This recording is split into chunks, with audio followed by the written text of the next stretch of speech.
Olá, este é o Minutos que Transformam, um programa devocional da Igreja Presbiteriana dos IPs. Vamos falar sobre a nossa língua? Cuidado com ela. Leia comigo o texto de Tiago, capítulo 3. Meus irmãos, não vos torneis muitos de vós mestres, sabendo que havemos de receber maior juízo, porque todos tropeçamos em muitas coisas. Se alguém não tropeça no falar, é perfeito varão, capaz de refrear todo o corpo. Versículo 7 do capítulo 3. Pois toda espécie de feras, de aves, de répteis, de seres marinhos, se doma e tem sido domado pelo gênero humano. A língua, porém, nenhum dos homens é capaz de domar. É mal incontido, carregado de veneno mortífero. Com ela bendizemos ao Senhor e Pai. Também com ela amaldiçoamos os homens, feitos à semelhança de Deus. De uma só boca procede bênção e maldição. Meus irmãos, não é conveniente que estas coisas sejam assim. Acaso pode a fonte jorrar do mesmo lugar o que é doce e o que é amargoso? Acaso, meus irmãos, pode a figueira produzir azeitonas ou a videira figos? Tampouco fonte de água salgada pode dar água doce. Como é difícil controlar a nossa língua, como é complicado lidar com esse pequeno órgão que traz grandes prejuízos, grandes problemas para nós. No entanto, ciente disso, a palavra de Deus nos orienta a ter mais atenção, maior cuidado, pensar o privilégio que é a comunicação, a expressividade. Isso faz parte da imagem de Deus em nós. Você já parou para pensar que nenhum outro animal da criação se expressa por meio da fala, se comunica por meio da fala, como nós, seres humanos? Isso porque apenas nós fomos criados à imagem e semelhança de um Deus que se comunica pela linguagem. A linguagem é belíssima. A língua, o falar, é gracioso.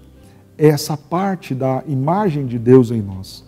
No entanto, e até mesmo por conta disso, devemos ter muito cuidado com o que falamos. O texto começa nos dizendo sobre um cuidado que devemos ter para não nos acharmos sábios demais, senhores demais da verdade e do conhecimento. Cuidado vocês que se acham mestres. Quando a gente fala muito, o tempo todo, e opina sobre todos os assuntos, o que nós estamos demonstrando é que nos sentimos entendidos demais de todas as coisas, a ponto de delas poder falar. No entanto, o texto nos diz, cuidado, vocês haverão de receber maior juízo por conta disso. Claro, quanto mais você fala, mais chances de errar você tem, mais chances de estar equivocado sobre as suas afirmações você tem. Então, cuidado, mais juízo para si você está acumulando. O texto, então, vai nos orientar sobre tentarmos dominar, frear a nossa língua. E o texto diz que aquele que consegue, que chega neste nível de maturidade, é perfeito varão. Nós já vimos aqui no Minutos que Transformam, quando observamos lá em Efésios, que faz parte daqueles que abandonaram o velho homem pensarem melhor antes de falar.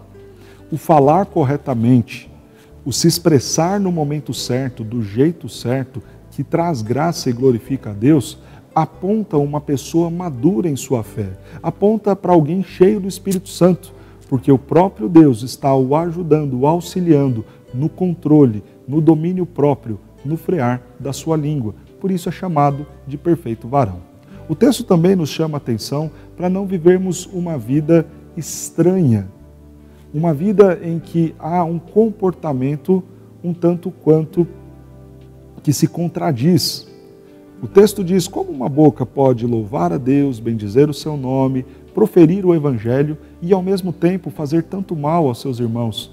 O texto diz, não é conveniente que seja assim. Não podemos, de uma mesma fonte, jorrar bênção e maldição.